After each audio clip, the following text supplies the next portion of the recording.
Just when you thought Sigma had made every single focal length known to man, here they are again with not one, not two, but 3 new lenses. 2 new prime lenses here, the Sigma 135 f1.4 DG and the 35 1.2 DG2, both part of the Art series. And then we also have the Sigma 20 to 200 millimeter f3.5 to 6.3 DG contemporary lens. There's a lot to cover here, so let's jump right into it.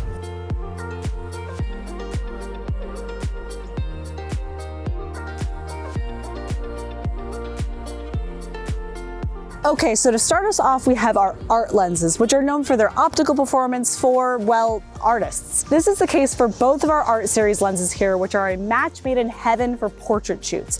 They'd be a perfect pair if you're rocking a dual camera setup, or even to split between a first and second shooter, or a photographer and a videographer for a wedding. So we decided to test it out here with a New York family portrait shoot.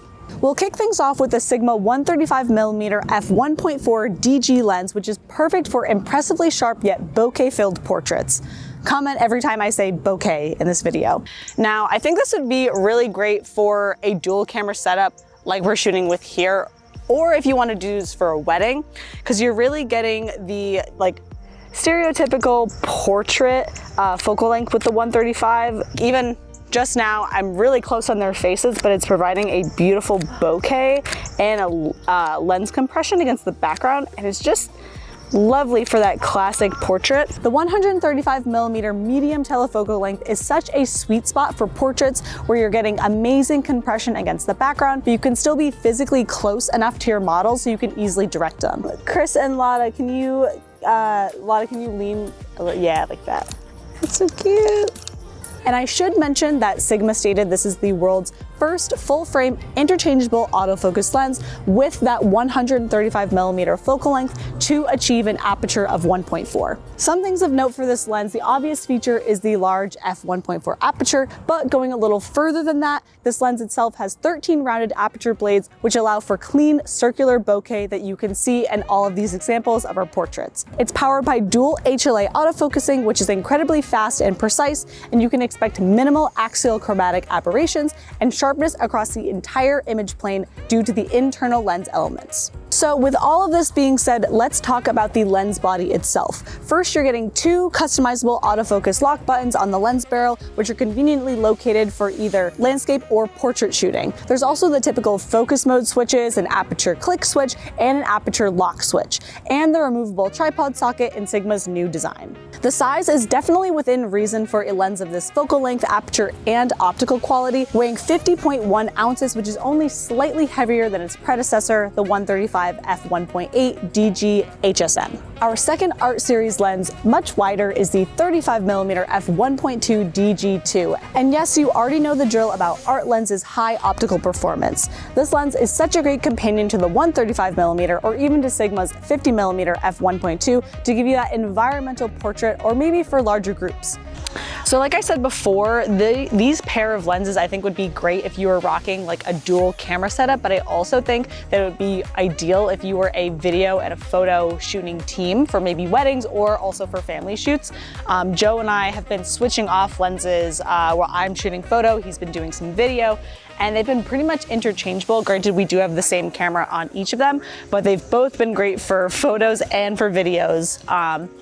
And yeah, they would be really great for a dual shooting setup, or if you had like photo video or even a first shooter and second shooter, if you wanted to have someone doing the close-ups while someone's around getting wides, or the opposite, if you wanted the group photos, someone getting detail photos, I think they would be a great pair for that.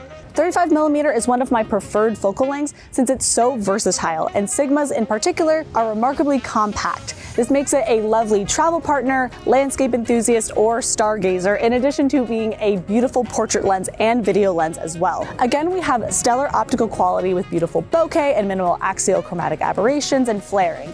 It also incorporates dual HLA autofocusing, but for our video shooters, they will appreciate the floating focus configuration, which allows for minimal focus breathing. It's equipped with a declicking aperture ring as well for smooth exposure adjustments, making it ideal for the hybrid shooter.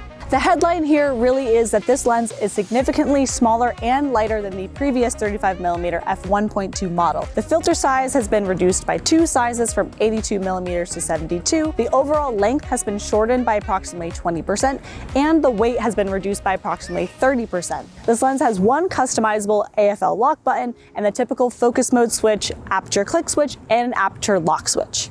Okay, so we've covered our art lenses. Now let's switch over to the contemporary lens, the 20 to 200mm f3.5 to 6.3 DG lens for some street photography. When you're out shooting, whether that's street photography or everyday slice of life photos, the HLI-driven autofocus is crucial for crisp images of fleeting moments. Now, Sigma has stated that this is the world's first 10x zoom lens for full-frame mirrorless cameras that start at that ultra-wide angle of 20mm. But what does that really mean? That means that you can go from this to this in just seconds. And while it does cover a lot of ground, it's also incredibly lightweight, 19 ounces to be exact. And for me, a compact lens that can easily be packed away in a backpack or tote means that I'm way more likely to take it with me for everyday shooting. The lens body has a zoom lock, which will lock your focal length at 20mm, and this comes in handy when you're out and about so it doesn't extend accidentally due to its weight when you're carrying it around. However, this lock is released immediately when you operate the zoom ring, so if you see a photo opportunity,